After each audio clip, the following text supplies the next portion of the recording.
Hey guys, so we were doing this talk and I thought it was really interesting and I thought we'd make a podcast out of it because realistically I haven't uploaded anything in years and right now I'm just wasting time essentially BSing talking with someone, so I might as well make it productive. And we were talking about a bunch of things. I really wish I could have caught it earlier, but yeah, we're just here at this point. So we're just going to continue where we dropped off, but essentially we're just talking about monetizing the game and a bunch of miscellaneous interesting things about the game that we just thought we'd share. Anyway, so we had a good point somewhere. Well, basically about the ways the game could generate more revenue, I guess. And we had a couple of ideas, or not ideas, but we basically agreed that there are ways, especially in this game, to To improve things. Right. Well, let's see. We went over. I mean, go ahead. On the one hand, you have to appreciate the fact that the developer is really against pay to win, because if you really do a quick browse through Play Store and you install some apps and try them out, you will realize pretty fast that that's the model. Okay. Go for. Right. Exactly. And I think it's just it's crashing the game. I mean, you will generate a lot of money very fast, but you destroy the your player retention, I think, is not good. So you will have a lot of new players, and I think they will quit rather fast because they just don't have the funds to keep up. Oh yeah, I mean the thing I always get this impression. I mean, and yeah, I always get the impression that Andreas has this thing about money, and I guess part of the problem is he's probably used to working for people. If I had to guess, I don't know a lot about the guy. I've read a few of his early blogs about the game development and yada yada yada. Worked at Clash of Clans and all this other stuff, and I mean, before what he's doing now, I don't know if he still works another job. I doubt it. I'm guessing he's a developer. I don't know the full extent of what he does, but there's an entire mindset shift that you have to go through when you're working from someone to when you're actually running the show. And maybe he hasn't made that transition quite yet, and which is why he might be struggling with certain things, including monetizing. It's fine, like I said, like you mentioned before, with the pay to win stuff. It's great that he doesn't want that in the game because, like you said, if you go into any app store and you just literally pick up whatever random game, you more than likely it's going to have some of that going on. So it's refreshing that this game doesn't. But that aside, there's still a lot of different ways to monetize. There's not just the pay to win model where you change some mechanic or add some little tool or ability or whatever that other people just don't have, and it gives you an advantage to whatever you're supposed to be doing, right? Like we mentioned before, you have you can change. I don't know. You could add cosmetic customizations, and you can bundle a whole bunch of these things together, right? And make it into a subscription service. And if, for example, you really love something, you could just buy it outright. You could charge like $40 to just buy that one feature and have it for the rest of your life, or the rest of the account's life or whatever, and never have to deal with subscriptions ever again. And I feel like the community, for the most part, wants to give money, but we all run into the same problem where the only way to really give money is to buy crystals, which none of us really like because it's just there are not many ways to spend them. Right, there's not many ways to spend them, and well, that's not true, right? There are a lot of ways to spend them, but there's not many good ways to spend them in an efficient manner. Right. Yes. Now, without feeling like you're wasting them anyway. And then when you put money in, and it's like $100, like it's also this thing where it's like it eventually will run out. If it's something like a customization or something, you feel like it's almost perpetual. It's always there. You always feel like you got the thing, rather than something that's just eventually gonna leave you and it's no longer there. So yeah, there's that. And then what else can? Well, we went over Apollo. I guess we could go over that again. I guess Apollo didn't do well. I don't. Is the game still up on the App Store? Do you know? Yeah, I think it is still up, and they announced that they will even push a few minor updates, I guess. Yeah. But I mean, in general, I think it was published that the game was a commercial failure and that they won't proceed in developing it. Wow. Yeah, and they spent at least a year on that. Yeah, I mean, it really hurts, but I think, as we said earlier, the community was pretty clear from the start. Well, I think.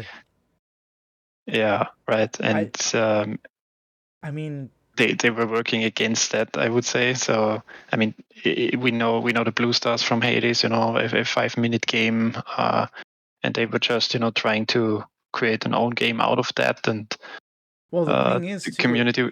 it wasn't. I mean, it was similar to Blue Stars, but it wasn't. It didn't have the feel of Blue Stars. The ships were so. I mean, I guess it depends how you argue. I never bothered playing the game to the point where you really level it up all the way. But like at least the early game, it just felt so slow. It was so slow. I was Yeah, like, it felt extremely grindy too. I think I remember you had this ladder to climb, and every like X steps you were able to grab a new update or some sort of cash to buy a new card. right. And like with Hades, the real game, the original game, it's more tolerable because well, you have a bunch of little rewards you get as you progress. In that game, it doesn't feel quite the same, and it feels like you're just doing the same thing over and over and over. For in that game, it has a very niche population, right? Because if you look at Blue Stars, I mean, I don't know, maybe you didn't see this at the beginning, but Blue Stars has a very niche population in terms of who actually likes it. It's not most people don't like it. If I had to really guess, Yeah, yeah, there are many people avoiding it, I think. right. I love it because I love how hard it can be. I love how stressful it can be. I love how rewarding it can also be when you beat someone who's better spec than you.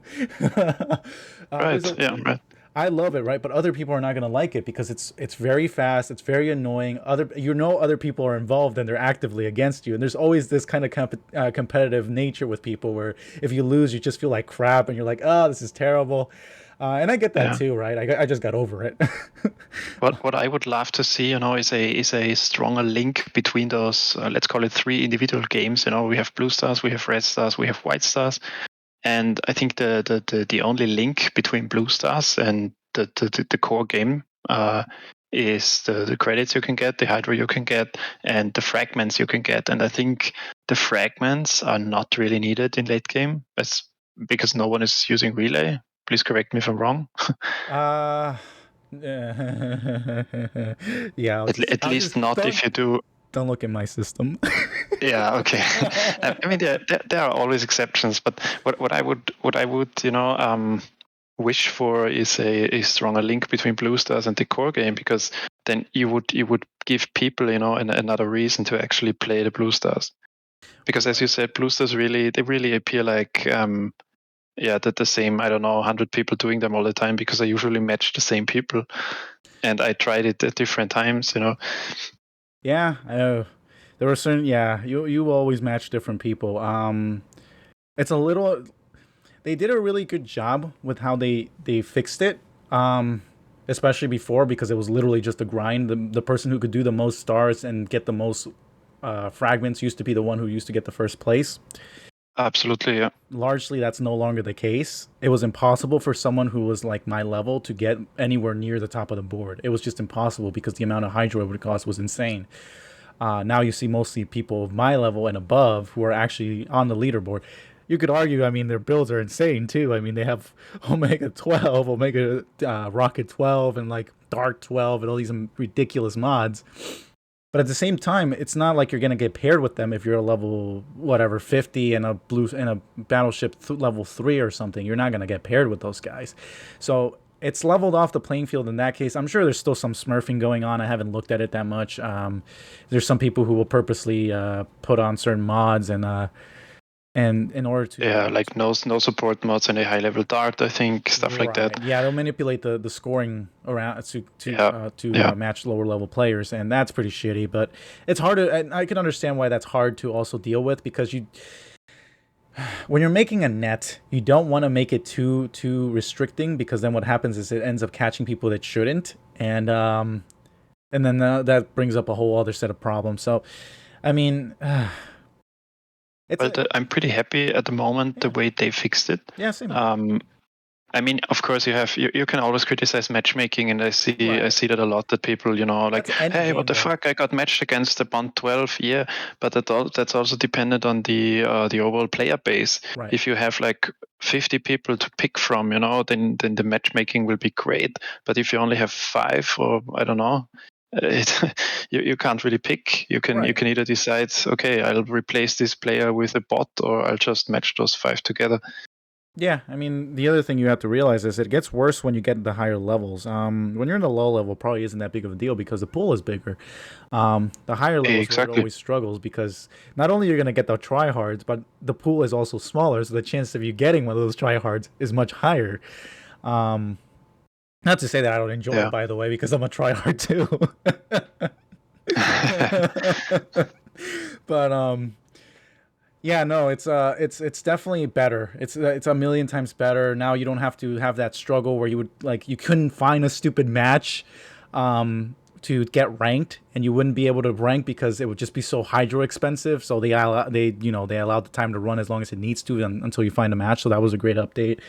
Yeah, Again, the restriction to it being only 3 matches a day, that's absolutely welcome, yeah, 100% that's fantastic. Yes. approved. Yep, that's great. Because that's just changed the leaderboard dynamic. Oh, like it made a 180 turn. It's just 100 like oh my god, it's so much better. I got my tiara, my or whatever, a little crown. I don't know what you want to call the damn thing, but I got it, and I got top 50, and I'm trying to go for top 10 now because it's actually realistic. It doesn't mean like I have to go make a stupid Smurf account and then invest all this hydro, put all these arts on the stupid thing, and just grind it for like Yeah, a month straight. and you don't have to run 50 blue stars per day.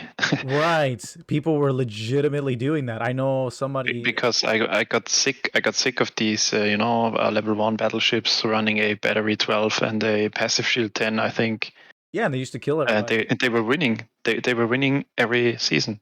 And while they didn't eliminate the smurfing issue 100%, right?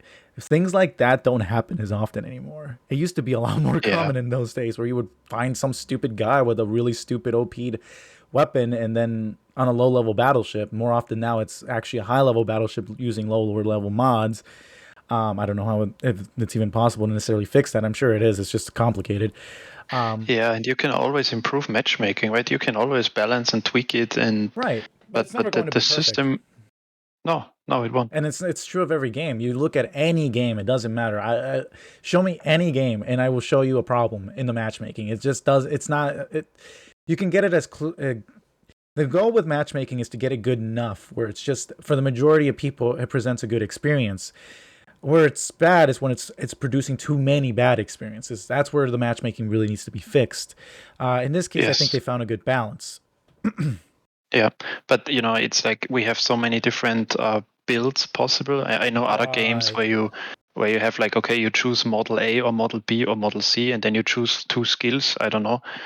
This is much more comparable than having a level 1 to 6 battleship with, I don't know, a pool of, let's say, 30 mods to pick from, and you can equip 3 to 5. There's so many variables involved. I mean, Right. And you could put so many different mods. And what these guys have I mean, done with the mods is they just found the loopholes where it's just that you just get the right amount of points to match with certain types of ships.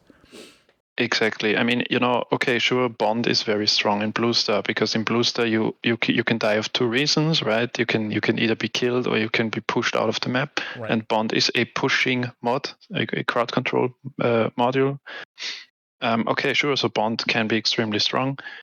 Um, Yeah. I mean, so it, yeah, it's true. I mean, well, it's not.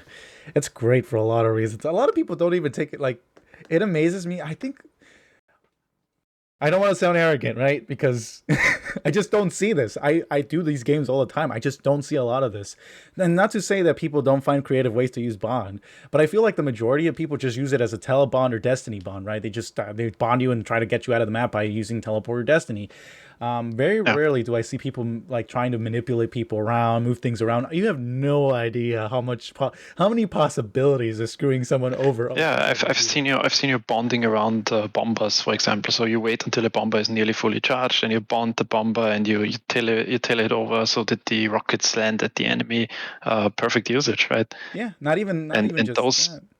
There's so yeah, many and those are the things. interesting ways of using Bond. But the way Bond is used right now, I kind of understand why everyone is upset.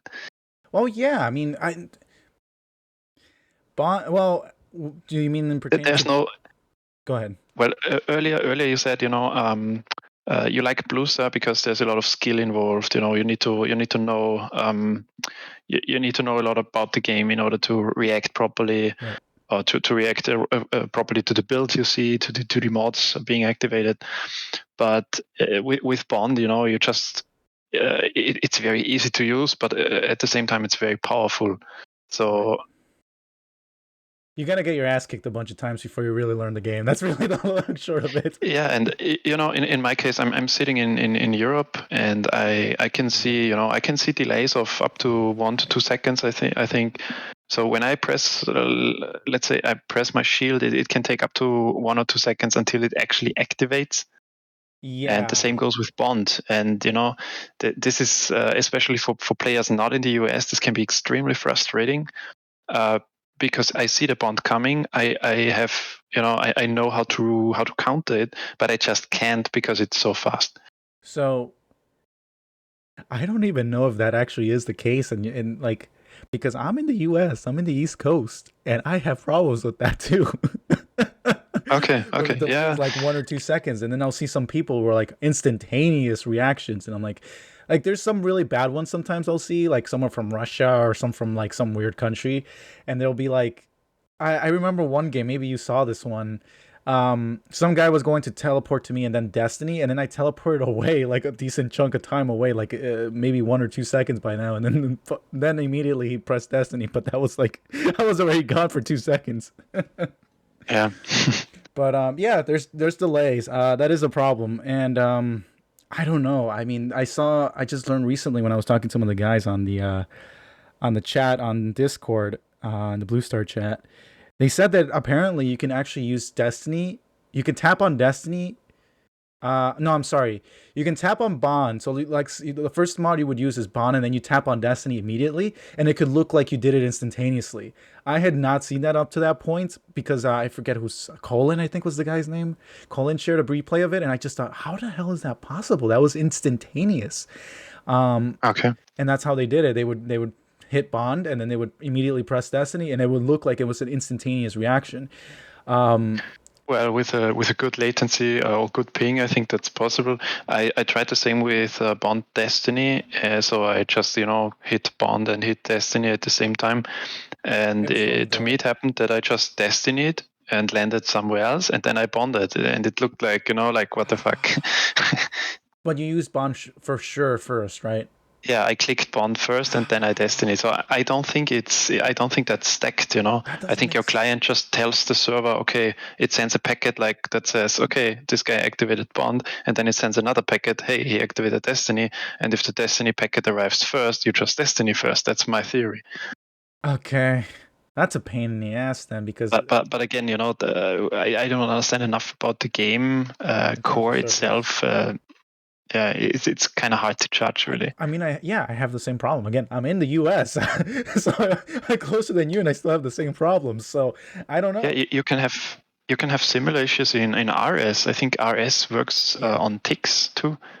You can see it when you're just cruising around under a high level time warp. You see this stuttering, I don't see that. or maybe not. I see it extremely. So it's very clear to me that the ships are stuttering. It's like they're jumping forward and backward all the time.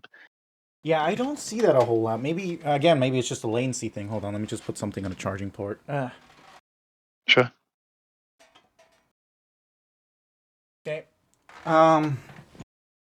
Yeah, no, I What I mean, also noticed is that the stuttering was dependent on the time warp level. I mean, sure, it makes you faster, but there are some levels that that'll that were stutter really worse. nice to watch. Yeah, and then it got worse. I think Time Warp 9 was extremely nice, and then I upgraded to Time Warp 10, and it was so worse. It was much worse. I was I was jumping around. I couldn't tell which ship was first. Yep, that's why keyframes So are so important. yeah, but still, I you plot the moves, then I have this delay, this tiny delay, and sometimes the second ship, is on top of the first, and then they are stuttering around, and while they're moving, I'm trying to figure out, okay, is it leading or not? Right, which ship is going to get hit first, and is it the right ship? Yeah, that's a problem. Yeah, but I don't see this in other games. So again, this kind of tells me that maybe the implementation in this game, like the concrete implementation here, is just different. I don't know. Do you get that in Time Warp 12? Or do you have Time Warp 12 for that matter, actually? Yeah, I do have Time Warp 12, and I still see it. I mean, I Interesting. guess I just I just got used to it, I guess. Yeah, for me it's smooth. I don't really see it at all anymore. I used to see it in level 10 or 9, I think. Um where it would stutter quite a bit. I think they did some update too whenever they released they they changed the stats on it at some point when they upgraded everything to most things to level 12 in terms of mods. So I think that's partly what did some of that. Because I know at level 10 everything ran pretty smoothly for a long time and it was instantaneous where you could re-enable it immediately, and then they switched it to level 12 and then they added so much extra time that you needed anyway. That was part of the thing that screwed that up. And then for I think after a while they either addressed it or they fixed it or I don't know, but yeah, that might be a core function of the game where it's just the way, like you said, it operates on ticks. I mean, you notice this in Blue Stars too. Sometimes I'll set a waypoint, and unfortunately, Time Warp is so freaking fast that sometimes it just doesn't take. And what'll happen is it'll actually set the timer to depart, but it doesn't immediately move. And when I'm trying to avoid somebody, that's a real pain in Yeah, the ass. exactly. Right. Yeah. And the problem, And I don't. go ahead. Yeah, go ahead. Okay. The problem is I just like it doesn't allow you to acknowledge that you want it to go immediately upon landing. It doesn't let you do that, so you have to do it when it lands, which adds a couple ticks. Anyway, what, Right. Yeah. what were you gonna say? I was trying a build with Impulse in Blue Star once. So there was this guy coming at me, ready with his rockets, and I just wanted to bait out the rockets and then impulse away. So I saw the firing animation. I had my finger on the button, so I pressed impulse, and while impulsing to my next droid, I wanted to set the next waypoint, just to keep going. Mm-hmm. But I had the same issue you just described, and I just got stuck at the first droid with a move, plotted but not committed yet. I think part of the problem too is the server's probably not. It doesn't compensate so well for things that move really fast.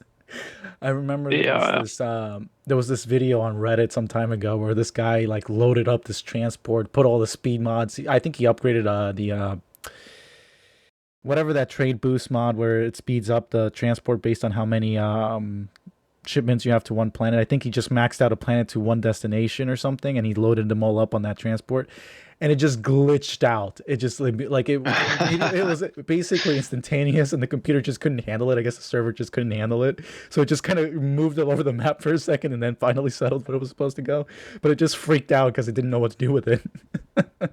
Oh, you mean the rush mod Yeah, it's on the the rush. transport? Yeah, I think he just Okay. maxed it out or something, and because of how fast it was going, the server just freaked out for a second. That was really amusing to watch. Oh man, yeah. Yeah, no, I'm guessing a lot of that has to do with just there's I'm sure the server refreshes every so many seconds and it has so many delays, and when things just don't quite groove into that smoothly, it starts to become a problem with what we just described where it just doesn't tick. But again, you can think with that and you could realize, okay, if like for example, if you're in a blue star and you're about to land and you realize that you have only 3 seconds before you land and you have time warp 12, more than likely it's not going to take the waypoint, so you're going to have to initiate it for sure. At least you have some level of ability to be able to tell when that's going to happen. Mm. Another thing that a lot of people don't realize too is with rockets, especially with mass battery, I don't think anybody's figured this out yet, and I really feel terrible for saying this, but I guess I'll just learn a better way to evade it in the future. But the way to bypass a mass battery, if you really want to do it properly, if you have an alpha rocket, for example, an omega usually will survive a few hits before it blows up, so it's usually not that big of a deal. But if you go to an asteroid and the person that you're trying to kill is right next to that asteroid, if you set a waypoint to another one and you set off the rocket right on top of the asteroid as you're moving to the next destination, it will instantaneously hit the asteroid and the person will never have the chance to shoot it down. It's just too close for it to be able to be shot down. And that's how you Yeah. bypass it. But most people don't know how to do that, it seems like, because I haven't had it happen to me very often. But there you go. That's a fun tip if anybody wants to learn how to do that in a blue star, and you can try it yourselves and see what happens. Yeah, I mean, these are the tricks you have to learn, Yeah, and that's what an experienced player, realizes. Yeah, because I've had to deal with it. Let's an experienced player win. Yeah, because they know a lot of the tricks. They've played with a lot of the mechanics. They've dealt with so many different types of players, dealt with so many different types of builds. I mean, you become very good at it. I mean, like one of the first things I see, and like there's this guy, he's in first place right now, War Mage, right? He has a build where it's blast and a bunch of different mods, but none of them are time warp. In a build like that, it's always a good idea to go after them first and go after them when you have your first shield.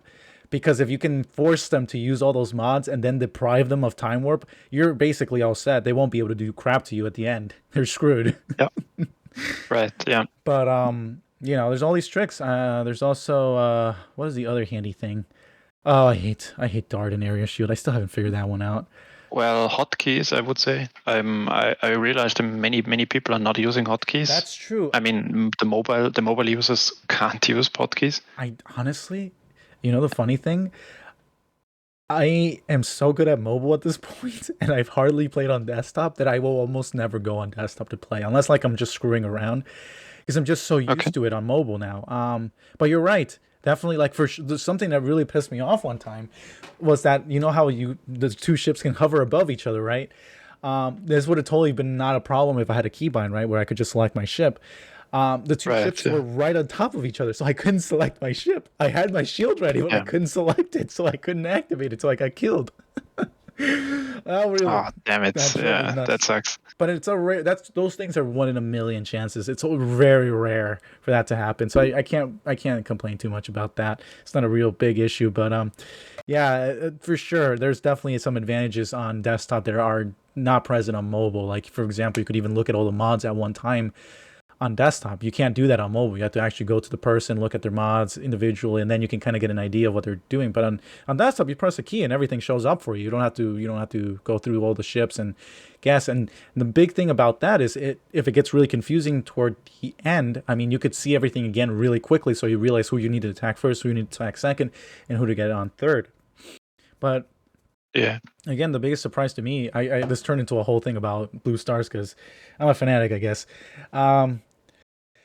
Bond is just not something people play with that much. I mean, I will see, it's just the usual stuff. There was an interesting tactic some guy pulled on me yesterday. I was about to beat him actually. He had dart and a blast shield, so essentially all I had to do was stand still and I would have killed him. But what he did is he bonded me and then moved me around. There was a bomber close by, and he moved me into the rockets. And even though I blew them up, I was so low on health, it destroyed me.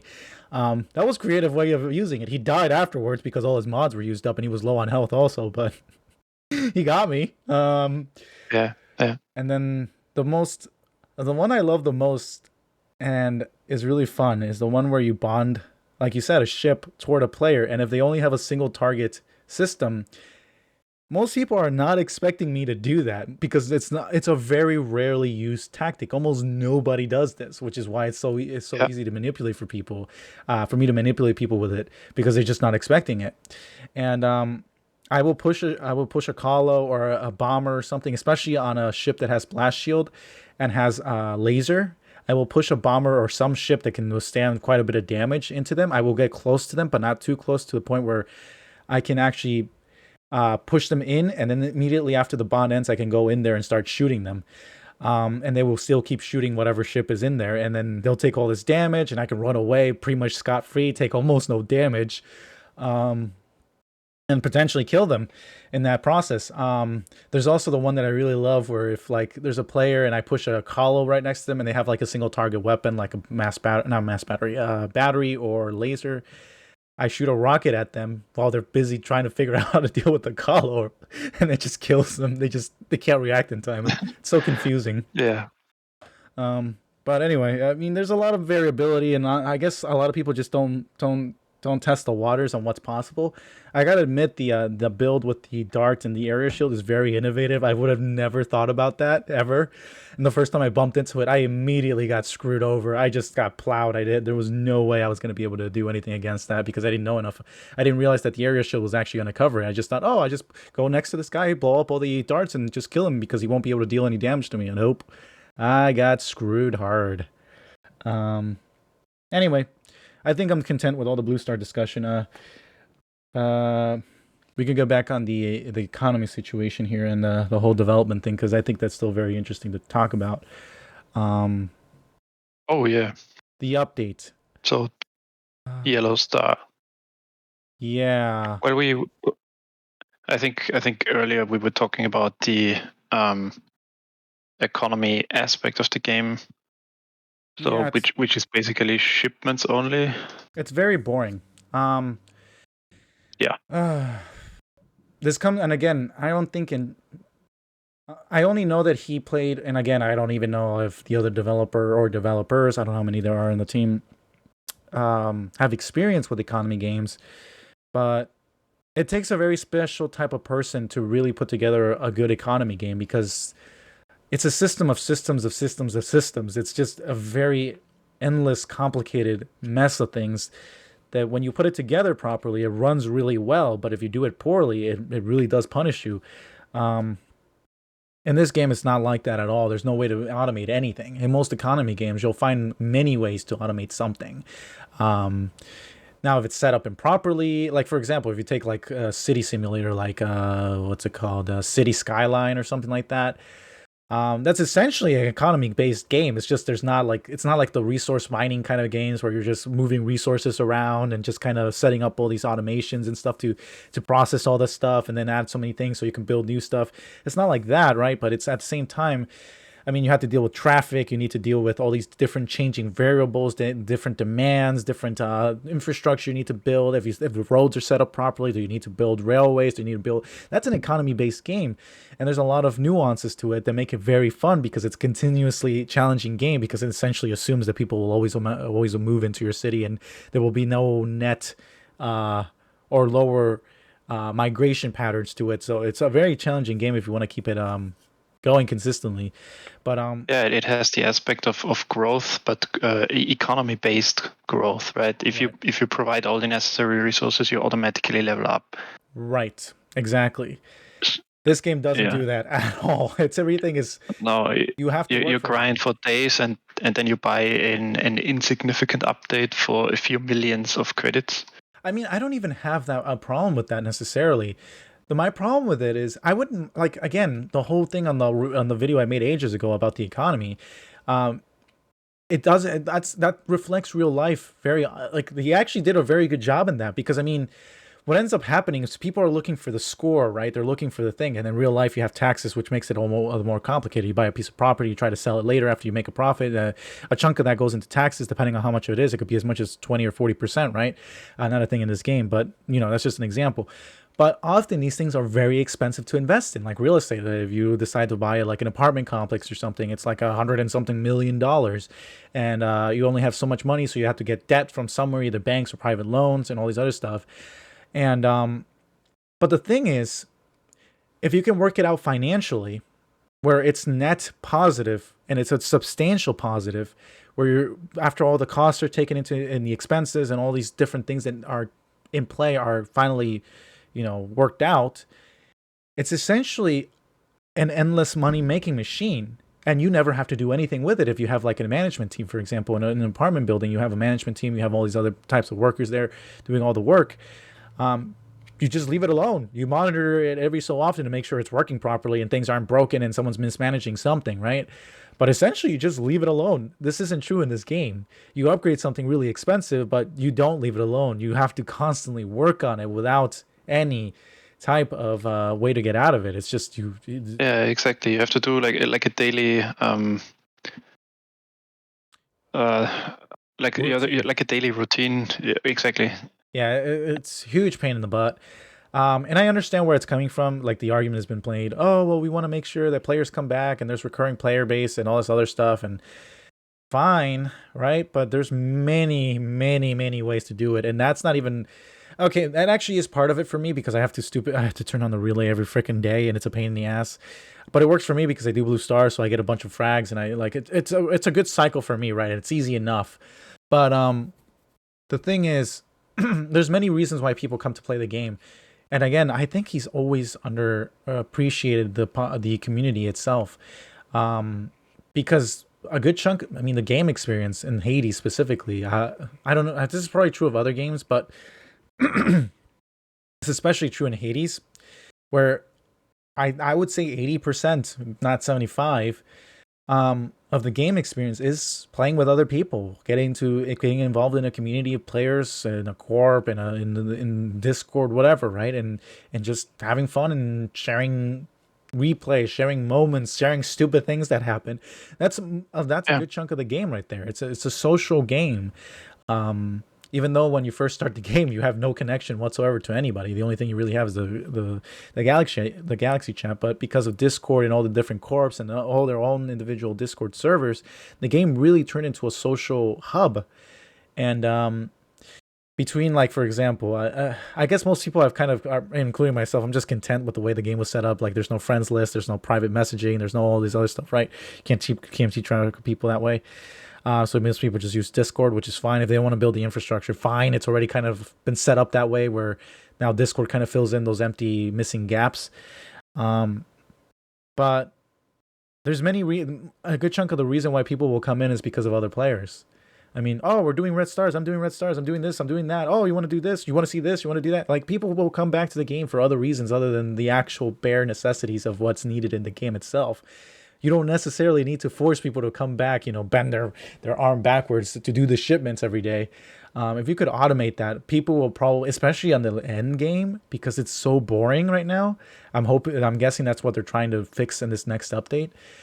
And the end game is just so boring because it's like you continuously have to do this, and it's the same stupid thing every single day. Yeah. Yeah. And I mean, a lot of people. I mean, it's probably too late to change, and it would be a significant change. But there are many well-developed economy sims out there, where you like invest in also in let's say in Hades we have planets. You invest in planets. Maybe you specialize a planet on producing some form of resource or refining some form of resource. Yeah. Maybe you add warplanes, and warplanes would just, enable automatic trade between two planets, maybe. Yeah, there could be any number of things you could do. I mean, or maybe even between players, let's say you produce resource A and I don't have that, and I focus on resource B, and we just trade and we both profit from that. something else I've thought of and I wonder about really a lot is, why do we have ship limits? Because it doesn't really make sense if you think about it for a little bit. At least it doesn't to me, because there's already limitations on the game itself baked in where you can only have so many ships, right? And there's already a penalty for having so many ships too. If you have a lot of transports, for example, and you're sending them all into a red star, I mean, between all the teleports and all the things that you have to manage, I mean, it's a very expensive thing. It's just like anything else in life, right? If you buy a very expensive car, you're gonna have to deal with really expensive insurance, really expensive maintenance, really expensive everything, right? It just scales. Yeah. I don't understand why there's ship limits. If someone's economy can handle it, why put a limitation on it? Yeah. Because the game already has. Yeah, and it's not very, intuitive. Like, I have two planets, and one planet is sending a silicon shipment to the other, while the other one is sending a silicon shipment to the first one. Like, Right. Okay, why can't both planets just keep their silicon and everyone is happy? Right. There's nuances like that. I mean, again, it just. It doesn't feel like Doesn't like make sense. a reasonable economy. It just feels like, okay, it's like a little, like a grindy quest where you have, okay, please pick up 10 flowers and then deliver them to person X. Right. And so if we take the mechanics themselves and really look at them, it doesn't make any sense. Like in a galactic environment where you have all these planets, and I mean, everything scales, right? Planets would essentially just be different countries if you really look at how we're on Earth, for example. It's just different countries, different populations of people. They do different things. Their economies are going to be a little bit different, but they're all united under one flag. Oh no, actually, they would be like states in this case because they're all under one government in this case, or one governing body. Yeah. But yeah, I mean, if you look at any country that has multiple provinces or the way they're divided up, I mean, their economies are going to be different, and they're going to produce different things. They're going to be shipping different things to different areas. Often they'll export different things too. So yeah, I mean, if they did something like that, and again, I don't know. You could say, oh well, if you invest, like maybe what they could do instead is like almost when you're upgrading the planets, you can choose to upgrade specific aspects of it.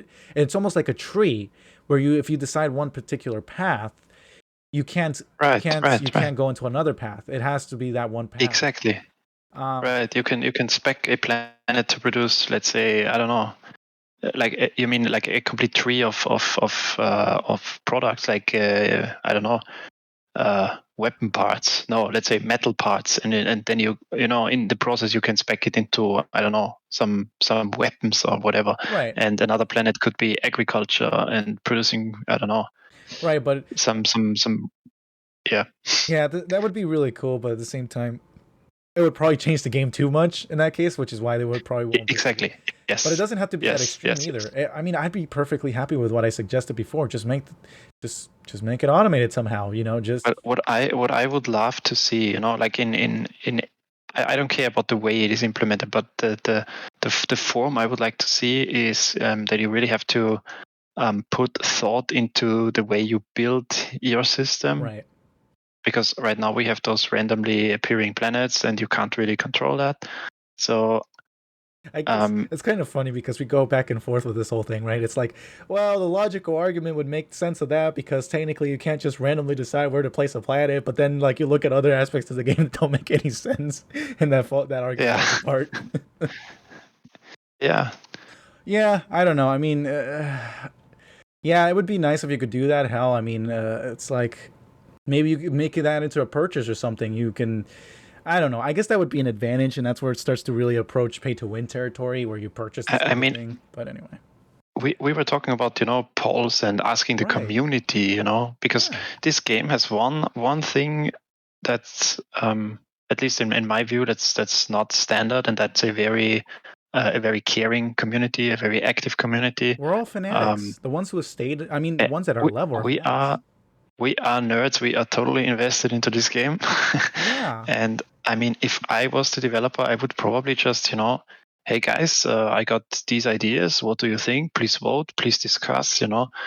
Um, yeah. Just get I ideas from the think people who actually love the game and want to see it do well. exactly. Yeah, right. Because people not interested in this stuff, they won't take part in the discussion anyway. Right. They'll just kind of go away and just deal with it. I mean, you'll always have idiots who will say blah blah blah, this and that, and they're just dummies. But Well, that's why we have mods, right? But right.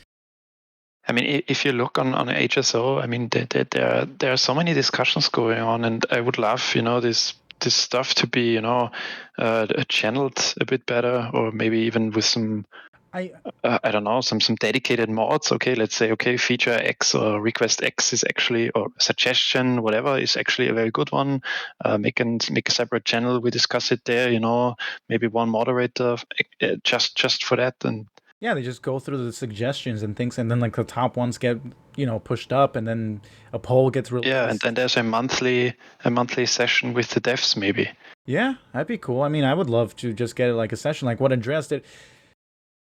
So here's the thing, right? Andreas kind of did this a couple of years ago with Reddit, but that's the weird way of doing it because I guess he wanted to address all the questions. I guess that was the thought behind it. But wouldn't it just be easier to do a live stream and just like have people sending in questions and all this other stuff, and then just answering them point by point? Just a just some Q&A, like limited. You can just say, okay, I have 1 hour, let's say, of time, and then we do some Q&A, Yeah, just and then just people throw in questions in chat, and then he will talk about it. something I pointed out too that I think is really funny. I don't know why they do this and not use it.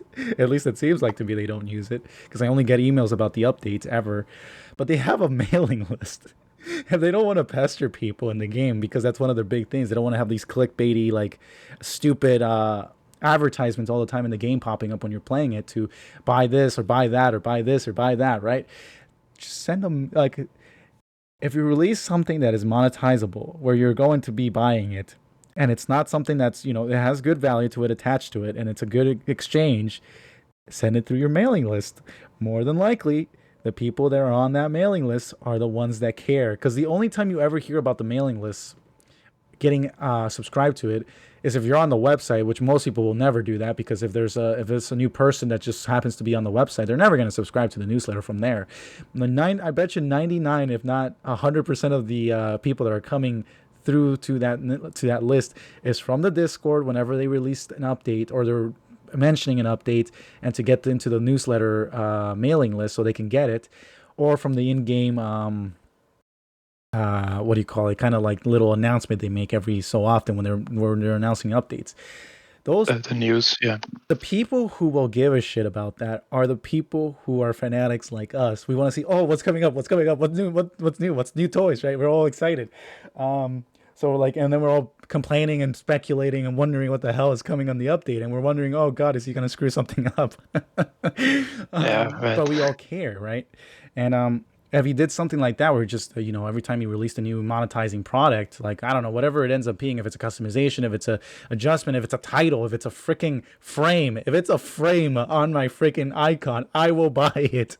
Just find anything for me to spend money on, and I will buy it. If you do anything like that, you could just announce it on your mailing list, and those people will most likely be the ones who will. They're essentially like your champions. They will be the ones who will like forward the message, tell people about it, say they bought it. Like they're the most sold out of everybody in the game, and those are the guys who are going to back you up the most. But at the same time, when he went to Apollo, I'm sure that some of that left some. It didn't leave a good taste in a lot of people's mouth, and especially as you can see the results of the game. I don't even know if he tried to promote it. I don't know if you know this at all. I didn't see any advertisements for the game ever go on the App Store, for example, that I saw anyway. But I don't know if he went into. Yeah, I think they tried to push it a bit. Okay, I didn't see any ads for it, but maybe because I already had the game and they were trying to get new players. But if you're if it's the same company, again, it's a mindset shift that Andreas may not have made already, because I don't know. Maybe he was a developer himself for a long time. He worked under other people. He's probably used to getting told what to do to some extent, and he's probably tired of that, which is why he made his own company. Because he hated some of the models that were being made. And again, that's kudos to him. Going going away from the grain and changing things up. Kudos to him to. Yeah, it takes a lot of courage to do that. To risky. Start your own thing. It's risky as hell. Yeah, absolutely. So I mean, again, kudos to him for doing that, because this could have flopped. This could have easily flopped just the way that what do you call it? That Apollo did. It could have just gone downhill, and that would have been bye company. It would have just never made it. It would have never made it. Yeah, but it had the exact opposite effect. If as an outsider, if you look at this game, I constantly get asked by colleagues like, "It doesn't look that much. Why are you playing it? Why are you so invested into this game?" And I was like, I don't know either, but it just, the community is great. I love playing with my guys. So they did something extremely right about this game, and they really need to make use of that.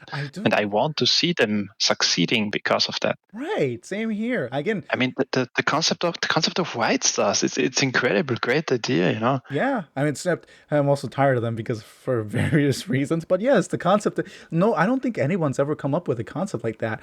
Like, who the hell finds a solution to a game mode that's supposed to take 5 days, right? Who finds a solution to a game mode that's supposed to take 5 days in a game that's not supposed to be where you're glued to the screen all the time, right? It's a stupidly complicated solution to it that would need to be implemented to make that work. And he found a way. He literally made the time machine, made this thing, made that thing. Like I've never seen this in another game where you can literally schedule moves and do things in the future. I'm sure one exists somewhere, and maybe it will even the idea came from this game. Maybe, I don't know, maybe not. But it's such a unique solution to the problem, and it really did handle the problem for the most part. Now, if you go into the problem, does resurface later on in the game, unfortunately, especially when you get into the high-end levels because of the mods and the different things that happen. As you go higher and higher in progression, and more players are able to move a lot faster because they have impulse, they have high-level time warps, they have all these different modules that make it much, much faster.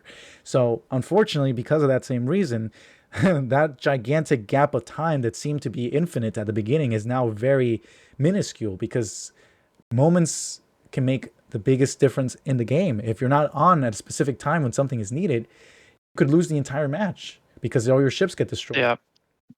Well, this, but that's based on, let's say, two mods or maybe just one mod, and that's time warp. Right. That's It true. just got too fast at some point.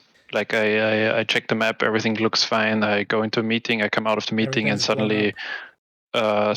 some Impulse 12 guys are sitting on the other half of the map Yeah. because it took them 45 minutes to cross the map.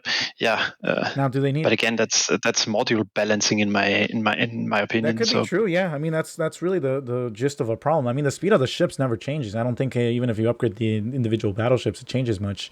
So, yeah, that could be totally true. I mean, it could just be simply that the mods are too OP now. it's much more important that the overall game concept is right, and I think everyone likes the concept, and or at least what I'm seeing is usually we're discussing balancing of mods. So bond is too strong, or actually the meta is this and that and why, and can we just Right. And there's always been metas work too. against that?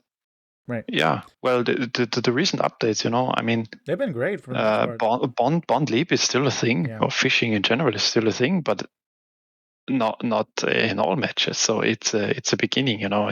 It's one step in the right direction. I think they like to experiment too, because if they don't like making gigantic, drastic changes to the game, because obviously if they do that, it has really big impacts on the overall feel.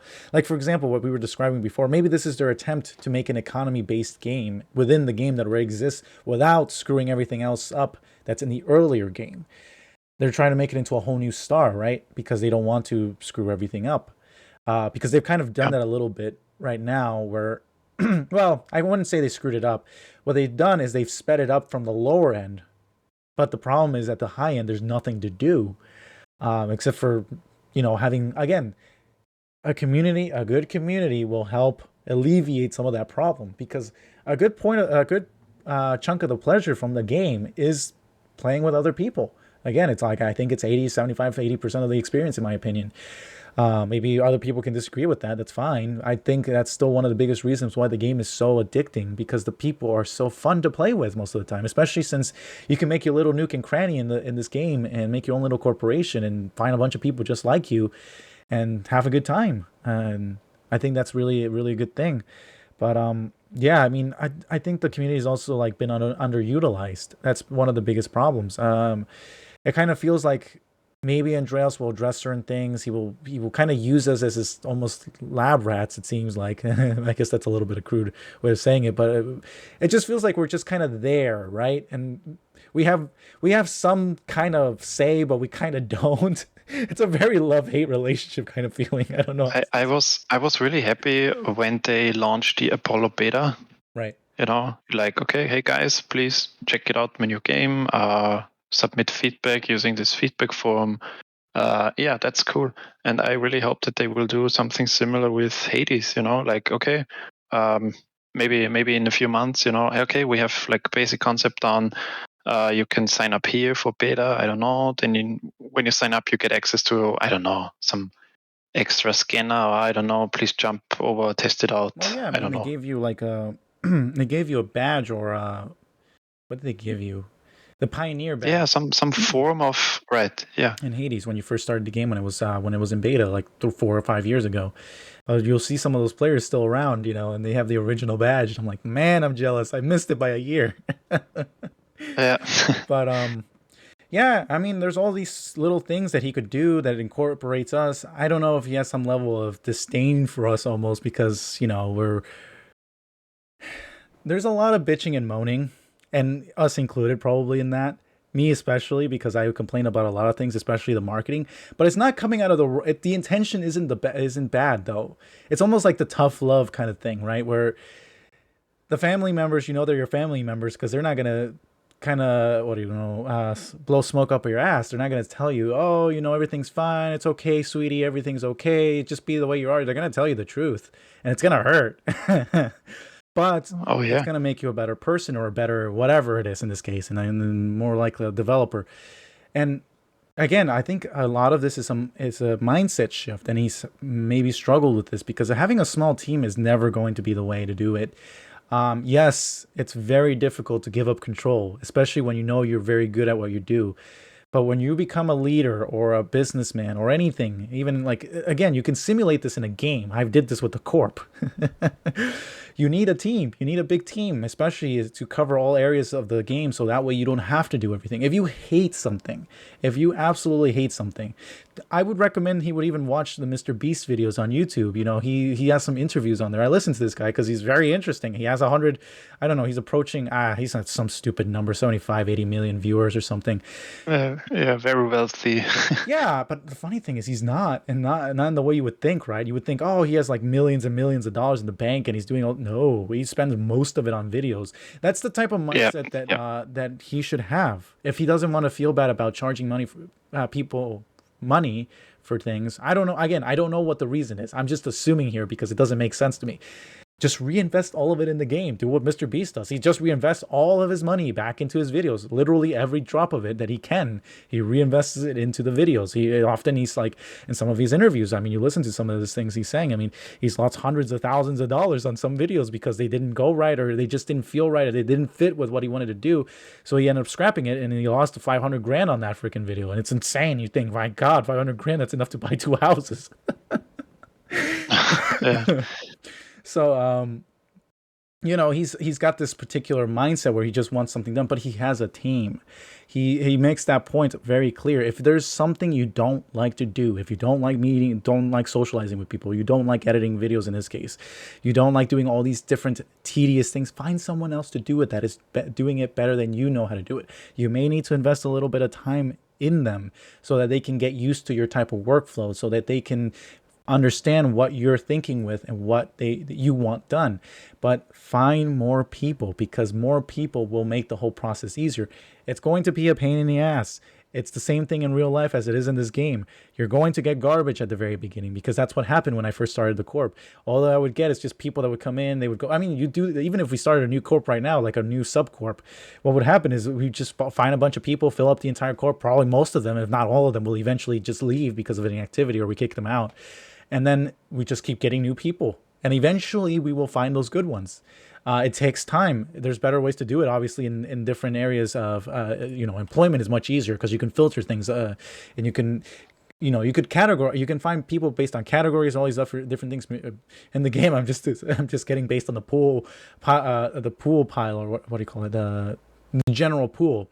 And those people may not be good at certain things, but then for some reason I managed to find someone like you who's really good at freaking coding, made a bot, and then that automated that whole process, solved a bunch of problems. I was like, my God, the type of people we meet in this game is interesting. By the way, you'll meet all sorts of interesting people here. But Yeah, it's fantastic. yeah, I mean, eventually you will find those golden peeps that you will want to, like, you thank the heavens because they solve so many of your problems because they're so good at what they do. Like, again, I've always praised you for like the work you've done with the bot, you've done with this, you've done with that. I mean, with the other server with the RSQing thing fell apart. I mean, a bunch of people came over. No, like we have a somewhat active kind of ish community with the RS thing, but it's more casual. It's not like it meant to be like a service. So people will hop on and join us or not join us. It just totally depends. I still see people coming into the server specifically for that. So I guess it's still working from what I can see. But just like I am literally, I had that experience happen to me, but in the game. Just have that same experience in real life, and you're all set. Yeah. But yeah, maybe you could learn something from those videos. I mean, yeah, find someone, if there's something you hate doing, just find somebody else who's better at it to do it for you, and then monitor it. If they do a good job and it meets the mission, Andreas has a basic purpose. That is the most important thing to have when you're making any company, any group. Anything has to have a very basic purpose. If you have a basic purpose, you have somewhere to go to. You have somewhere to look back to, reference to, whenever you get lost and you're doing an update. Does this change further that purpose? If it does, then you're good. Mr. Beast's purpose is to make the best possible video he can, which is why he does the things that he does. Andreas's, I think, is to make the best possible gaming experience he can, and also possibly best game he can, space strategy game he can make. I don't know what his basic purpose is in his head. I'm just assuming based on what I've seen and what I've read. He has that. He just needs to align everything else around it, and then he will be fine. But he needs to get over this whole thing where it's like, oh, I don't want to charge money for this. I don't want to do this. I don't want to do that. there's no wiggle room here. I mean, we're trying to help you, but if you're not willing to work with us, I mean, how are we can like? I'm literally telling you, I want to spend money in the game. Give me something to spend money in, and I will spend it. But he hasn't done that. Yeah. I don't know what other community would get that type of fanaticism almost for the game, right? I just don't know. I mean, in those other successful games, I think the main difference is really that the developers are usually Involved. in regular contact with the player base because they're really worried, about people leaving, about understanding The process. what's driving you to quit. Yeah. A lot of them will go on. They will. I mean, I remember this game, this shooter called Apb Reloaded. This game has been a freaking disaster since its inception. The company that made it went bankrupt. Some other company bought it, Ouch. and then they couldn't make sense of it. The whole thing was a disaster. That game company got bought out by another company. I think now what's the company's name that's owning it? I forget the name of the company. I know the CEO's name is Matt Scott. And essentially, this guy's in constant communication. And this game has a very toxic community, by the way. It's not like the Hades Star community. It's a very toxic community. But the guy's in constant communication saying, hey, we're doing this, we're trying to do that, we're trying to do this, because there's been so many promises in the past by previous companies that never got fulfilled. They were saying they were going to update the engine, they were going to do this, they were going to do that, optimize the game to make it run better, all this other stuff, because it has issues that people need to play with, and most people just don't want to deal with it. There's no marketing and all this other stuff. And the guy's in, again, continual communication, telling you what changes are happening in the company, why we did this, why we did that. If more of that happens, even if it's like a little live stream, it doesn't have to be a long thing. I mean, if you can find 30 minutes or even one of his developers, again, if you don't want to do it, find somebody else to do it. But it would be better if it came from him. Find 30 minutes, make a live stream, talk about issues, make a poll, talk about and just add a bunch of subjects onto it. Address the most important issues that the community wants to hear about, and then keep track of the ones that made a close second, because those are equally important. And go from there. There's so much power that he has that he doesn't realize he has, and he's just not using it. I'm on a different server with a similar community, so very, very invested, very interested in the game. It's called Falling Frontier. Okay. It's under development right now, and the developer is in regular contact. So once per week, he's just posting an update. And updates can look like, "Hey, sorry guys, I was very busy this week. I don't have much stuff to show you, but here I have an old video from my first, hours of testing. So that was like the first draft of the game. Just some stuff to keep the community interested, and also to show some sort of appreciation for the support." Yeah. And again, it's not for all the complaining I do and for all the things I do, right? What I like, my biggest annoyance is, again, the corpse, because I think they're too small. They're way too small, and that's part of the reason a lot of people have problems with them, because it's I mentioned this before. I don't know if I mentioned it in the recording, but when you only have 30 to 40 or to, I don't know what the max is, 50 slots, I think, and you don't get them until the very end of the leveling paradigm. I don't even think we have them in Farlands. Let me check. And that's one of the highest level corps we have. We have 35 slots. Like, that's just incredibly untenable. You can't just, if you want to build a small corp, it's easy to stay small that way.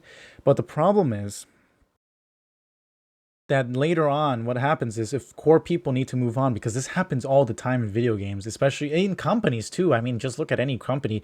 You always have something happen to somebody. Either something changes in their life, something happens to them, maybe they die or something, and you just don't see the person anymore. For whatever reason, something happens and they have to go. Those people, when you only have so many slots like this, you only have 25 slots or 40 slots even, and it's a very difficult position to fill in. Those things hurt a lot. They make things a living hell. And one of the biggest examples of this is White Stars, your commanders. You need more than one commander. And if one of them leaves, it all falls on one person. And if you want to keep that regular weekly schedule, it becomes a living nightmare for that person, because they are the sole person responsible for it. They get burnt out. and then they just leave. They don't play the game anymore because it Yep. becomes a job more than anything else.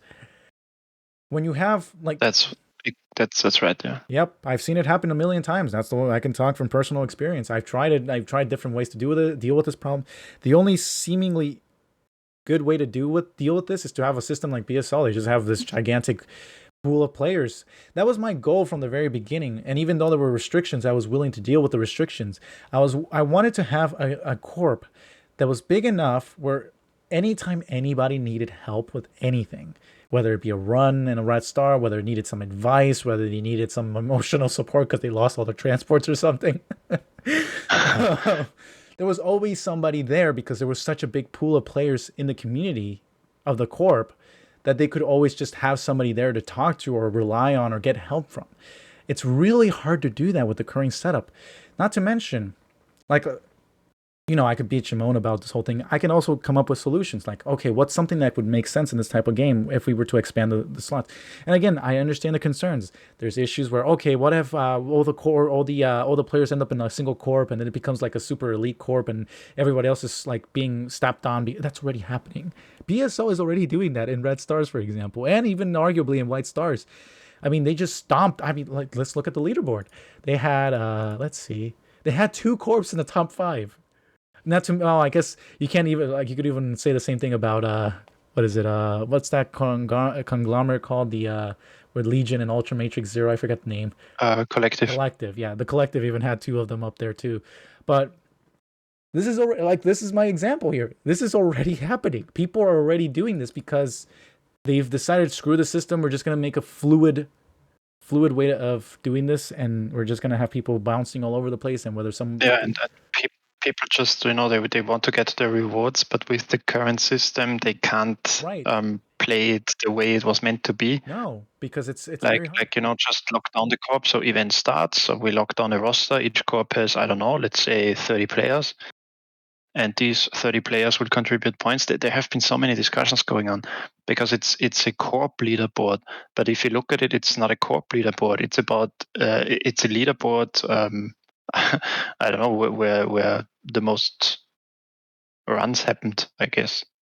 Yeah, I mean, I think what they've done to try to mitigate the drama with that, excuse me, is they've essentially added a leaderboard of their own where they're having people, they keep track of people based on how much they're producing for the event, and that's way, the people who produce the most get the most reward or whatever.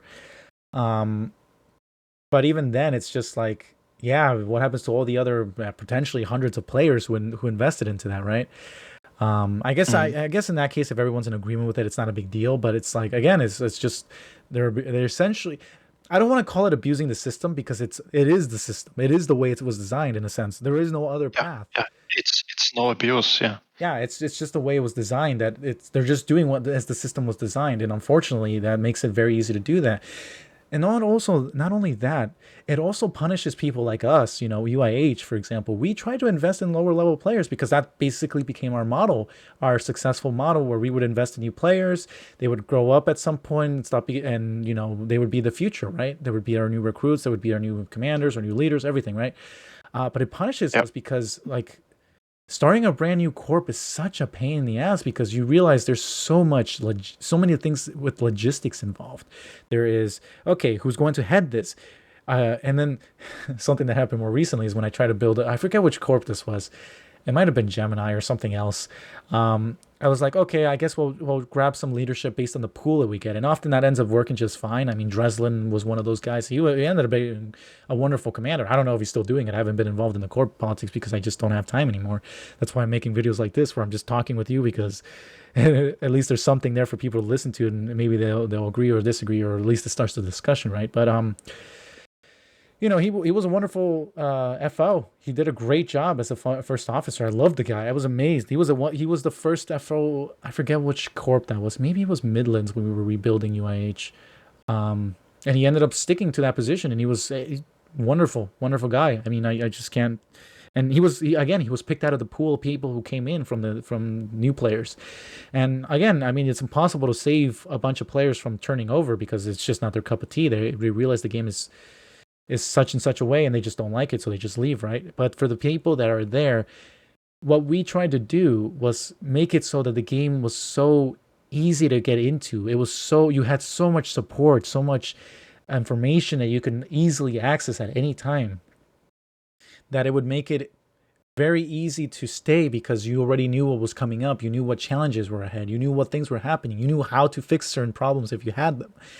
We made it very easy to do that. But this continual process of opening new corps and adding all the logistics, not only does it add strain, it just stresses people out who are leading this type of system, because the way I wanted to design this was to make every, more like what was traditionally intended, right? To make every single corp almost its own little thing, its own little community, but also be incorporated into the bigger picture. Obviously, BSL doesn't follow that model. They follow the 20 corps they have. I don't know how many they have. Are all one pool, and based on whatever individual what do you call those, attributes or properties you individually have, it will determine where you end up or what you can do, right? And that's not a bad system. Clearly, it's worked for them. I heard it was a pain in the ass to set up when they originally did it, which is why I didn't want to do it that way, because I figured it would be a huge pain in the ass. But they obviously figured it out after a while, and it works really well, as we can see. I mean, they got top 1 and top 2 positions.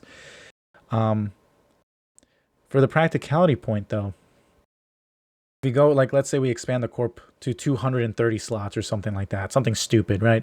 I would say at least 200, minimum 100, at least 200 would be ideal, I would say. And that's thinking with the game actually expanding, because again, marketing is important. If nobody knows the game, it doesn't matter how good the thing is. It doesn't matter how great it is.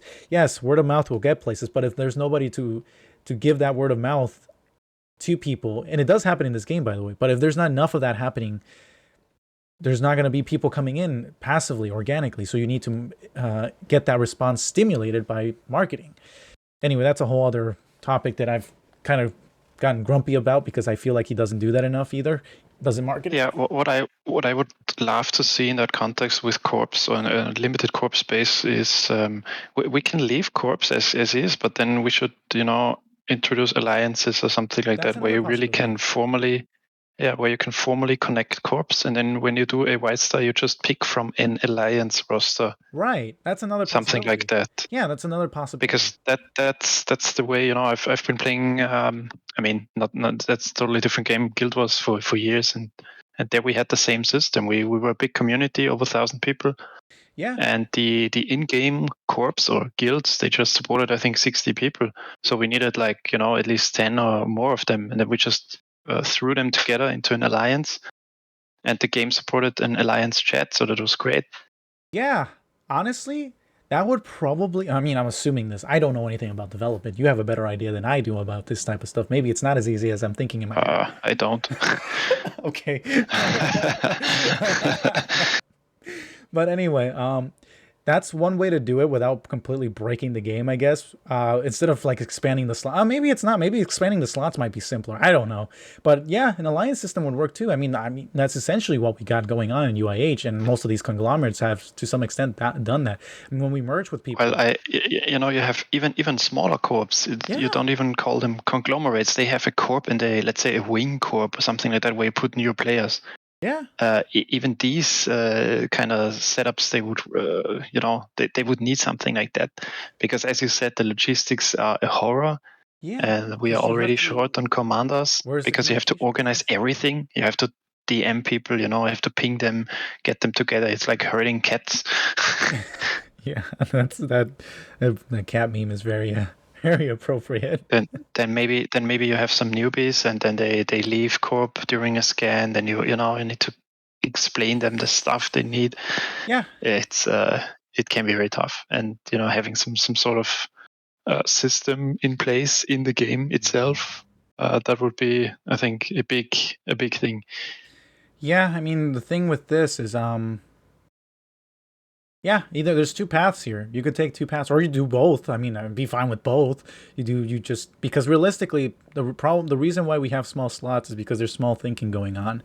They're thinking, oh, there's only going to be so many thousands of players, and there's only going to be so many players to put in these pools. If you're having millions of people coming into the game every day, just randomly, even if a bunch of them, let's say there's a lot of turnover, That's still millions of people coming into the game. You're gonna need people to handle all this traffic, and 200 slots suddenly doesn't become a big deal. It's just like, okay, it's 200 slots. Yeah, there's many players coming in, many more times of that. And my thing with the 200 slots, again, logistically though, the alliance thing would make things simpler, especially if you incorporate a roster menu where you could go into an alliance view and just see everybody inside the alliance, or you can do something else. I mean, you could even add I don't want to see limits added, but they would have to do this because otherwise it would probably get ridiculous, where they could only have so many corps allianced into one center corp, and you could add tiers, and depending on the way it's set up, you can, you can set up a governing system that way. But anyway. The reason I want 200 slots is just because of the sheer logistics, right? If I had 200 slots, I wouldn't have 55 officers, or I wouldn't have had 55. I don't know what we're at officers right now. I know some people came, some people left. I'm guessing we're still around the same 50-something officers, or more possibly.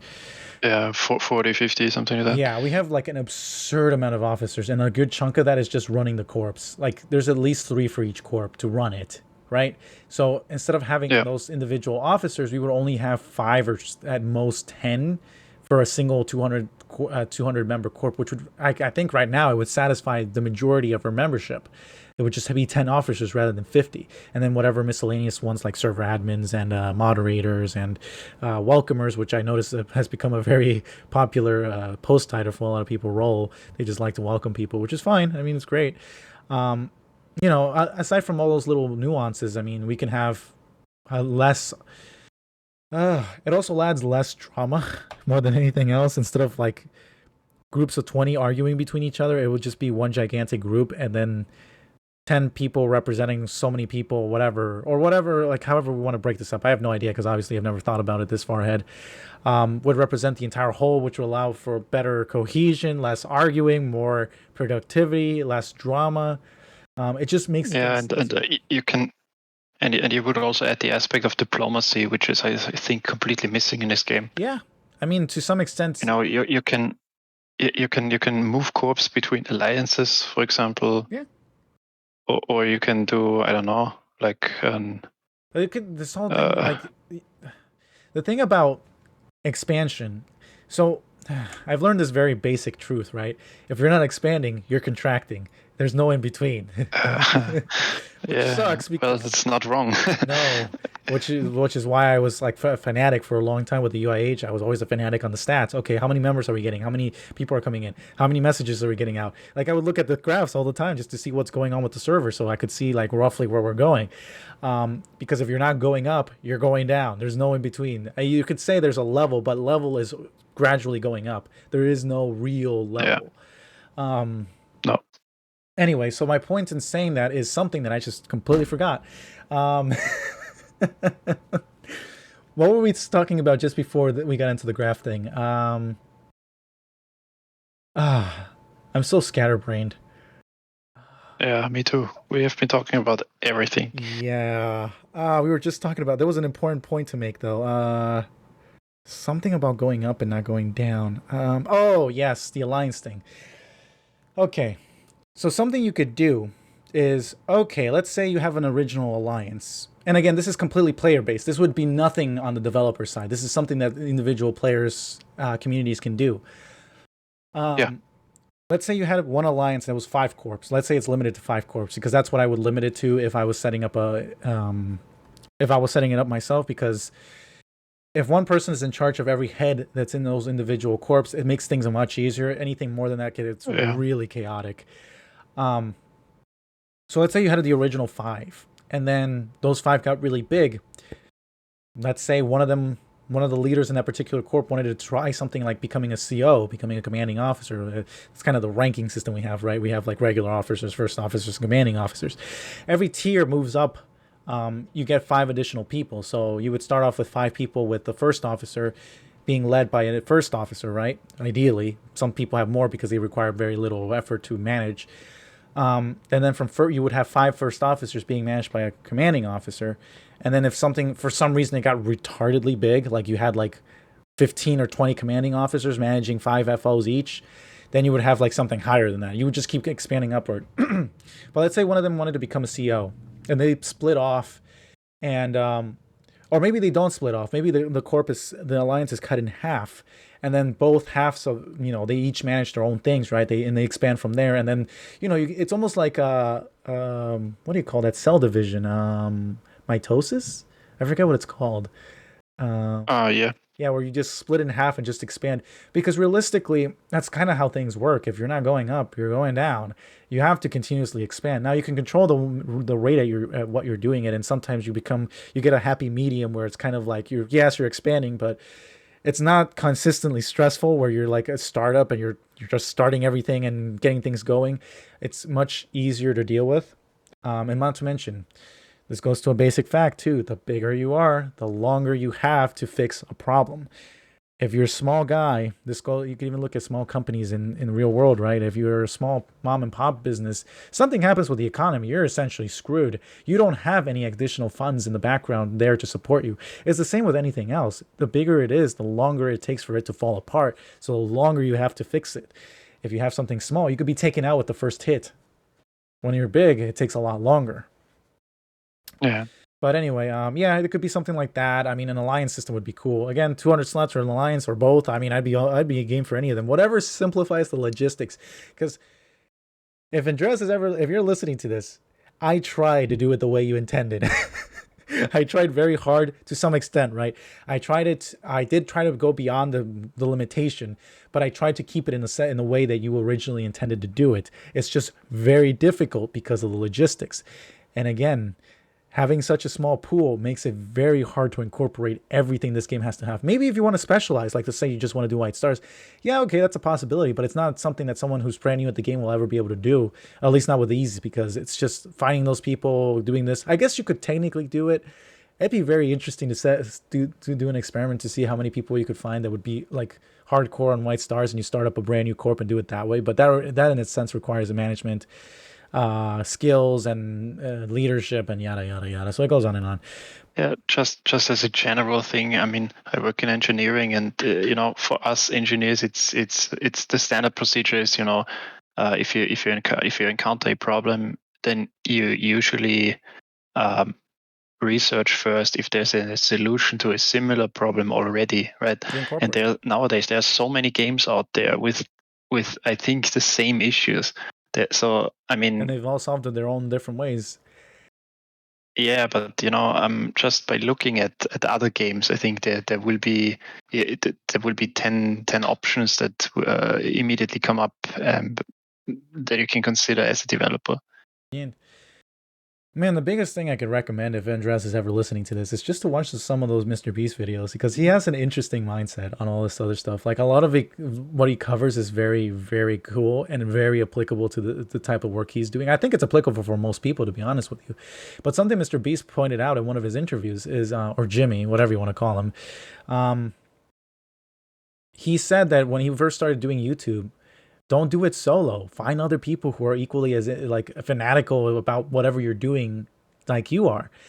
And what will happen is, instead of you bumping into a problem and fixing it yourself and then bumping into the next problem and fixing it yourself, now you have 5 people bumping into different problems. This person bumped into that problem. Oh, I fixed it this way. And then the person relays it to you. And then you bump into one problem. And then you find a way to fix it. That just multiplies how quickly you can figure out how to play the game, right? In this game, literally, it's just development and how to set up a good game. But there's so many pieces of gold in those interviews that I would really like. I'd be remiss to see that he just didn't see it, because there's so much that he could apply to the game. I mean, again, if he doesn't want to do something, hire somebody else to do it. If he wants to learn much faster, then, I mean, you could even take our advice right there. Just look at other games that already exist. There's a bunch of them, and several of them have either succeeded or not succeeded, and they have different solutions. Maybe you don't need to incorporate their entire solution. Maybe you just need a nugget of it. There might be some particular function in the solution that you might really like, and you could incorporate it in Hades Star, and there you go. You don't even have to fix it yourself. You just look at all these other games and you just see what happened to them, and then if it worked, then you look at it. If it doesn't work, then you leave it alone and move on to the next thing, and then see what applies to the game. Yeah, right. At least get some ideas from that, and you can, as we said earlier, you can always ask the community. If you have narrowed it down to, let's say, 2 or 3 realistic options, why not just ask the community? Or at least, if you don't want to publish it to the whole community. Just get just use your mailing list. A subset of beta or alpha testers. I don't know what the point of the mailing list is, because the whole reason they're actively trying to fill that mailing list for whatever reason, right? But they don't do anything Yeah, with I don't it. know. They don't do anything with No, it. I would, yeah, right. It just drives me nuts. I'm like, any e-commerce person would be yelling at them. I would just limit it to Discord and the in-game news, because they did a great job, with limiting or keeping the in-game UI clean. Yeah, that's true. So in other games, you usually log in, you have like blinking symbols everywhere, like 24 hours left, special discount on, let's get 10k resources now. I don't know. I mean, he could even probably, if he wanted to do announcements like that, he could probably hide it inside the little new notifications area. Like, that's what he does, and it's actually a great solution to that problem, if you don't want to spam people with all these other things. But I guess out of the biggest things that he probably needs to work is just needs to get over the fact that you need to charge money for things. I know it's a weird concept sometimes for some people, especially when you're not used to charging people for money directly, right? Because if you work under somebody else, well, they're the ones asking the people for money, and you're the one just doing the work, right? But it's okay as long as the value is there. Oh, I see. I gotcha. Um, we could probably just we could just probably end it here as soon as it's fine. We were going for an hour and a half, so I'm guessing some of these guys might be tired. But hey, if you guys are listening for whatever reason to this random ass podcast and you just want more of them, I'll bring different people on from our corp community, or if you want to just pop on and just have a discussion. I don't care. We can do it. I don't know when I can do it. I can't commit to a time frame because my freaking schedule is a nightmare right now. But I don't know. I mean, if you want to do this every so often, we can. I think it's a lot of fun, and it brings up a lot of good conversation topics that maybe just people aren't aware of. And I'm pretty sure nobody is doing anything like this. No one's discussing things long form, and it's all on video, visually based, and nobody can really keep up with it. It's very, like, Discord is great for what it does, but it's also very exhausting because if you have a million messages, you're not going to read through all of that. You have other things to do. So this at least makes it easy for people to listen in the background if they want to, and go from there. But anyway, biggest thing is just money. Ask for money. It's okay. I want to give you my money. Just make sure that the exchange is okay, and I'm okay with the exchange, right? Be clear about what you're selling, and I will pay. I have said it. If you sell frames for the freaking level sphere thing, I will buy it. If it's $10, I will buy it. I am that person that will buy that. I'm pretty sure there's probably a crap load of people who would want to buy that. And again, use your mailing list. That mailing list is more valuable than gold, because those people are probably the most dedicated in the game that you got on that list. Don't be spammy with it. Don't go crazy. And obviously, make sense of what you're trying to do with it. And if you can, even divide people based on certain things in that list, but make use of it, because more than likely what you email out on that list will have a huge impact on the people that receive it. They will immediately do whatever you say if it's reasonable enough and it's not something stupid. So make use of it. I mean, I don't know what you're doing. And watch Mr. Beast videos, video interviews. Those things will be, those are gold. Those are pieces of gold that you will forever be grateful for, because it teaches you so much. He gives so much free information. I just find the guy awesome for doing that. Anyway, I think that pretty much wraps it up. We're going on an hour and a half here. Any final thoughts you have, Groli, if you can say anything without waking up your girlfriend? Better not. Okay. No, I think it was a good talk, and maybe we can do it again. Yeah, that would be fun. Anyway, okay, so we'll close it here. Thanks, guys, if you decided to listen to this to the very end for whatever reason. Even though we're both really scatterbrained and can't seem to hold a thought in our head without changing it to another topic, thank you. Hope this was somewhat interesting to you. Whatever, let me know if you want to see more of this. And alrighty, I'll just upload this. It probably won't have any actual footage attached to it because it's meant to be a podcast form. But anyway, hope you guys enjoy. Right, bye.